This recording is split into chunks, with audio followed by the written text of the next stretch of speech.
پر محمد و آل محمد صلوات۔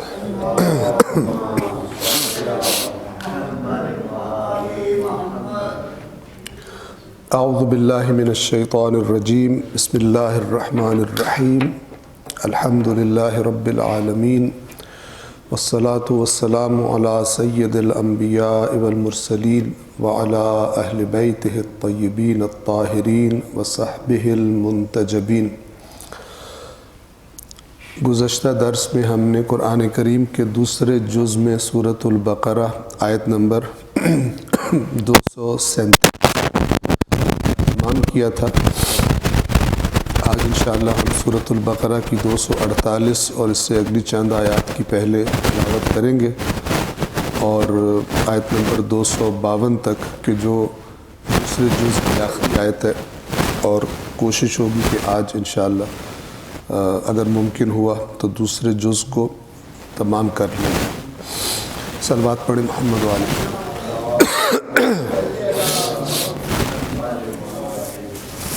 اعوذ باللہ من الشیطان الرجیم، بسم اللہ الرحمن الرحیم۔ وقال لهم نبيهم إن آية ملكه أن يأتيكم التابوت فيه سكينة من ربكم وبقية مما ترك آل موسى وآل هارون تحمله الملائكة إن في ذلك لآية لكم إن كنتم مؤمنين۔ فلما فصل طالوت بالجنود قال إن الله مبتليكم بنهر فمن شرب منه فليس مني ومن لم يطعمه فإنه مني إلا من اغترف غرفة بيده فشربوا منه إلا قليلا منهم فلما جاوزه هو والذين آمنوا معه قالوا لا طاقة لنا اليوم بجالوت وجنوده قال الذين يظنون أنهم ملاقو الله كم من فئة قليلة غلبت فئة كثيرة بإذن الله والله مع الصابرين۔ ولما برزوا لجالوت وجنوده قالوا ربنا أفرغ علينا صبرا وثبت أقدامنا وانصرنا على القوم الكافرين فهزموهم بإذن الله وقتل داود جالوت وآتاه الله الملك والحكمة وعلمه مما يشاء ولولا دفع الله الناس بعضهم ببعض لفسدت الأرض ولكن الله ذو فضل على العالمين۔ تلك آيات الله نتلوها عليك بالحق وإنك لمن المرسلين۔ صدق اللہ العلی العظیم۔ صلوات پڑھیں محمد والے۔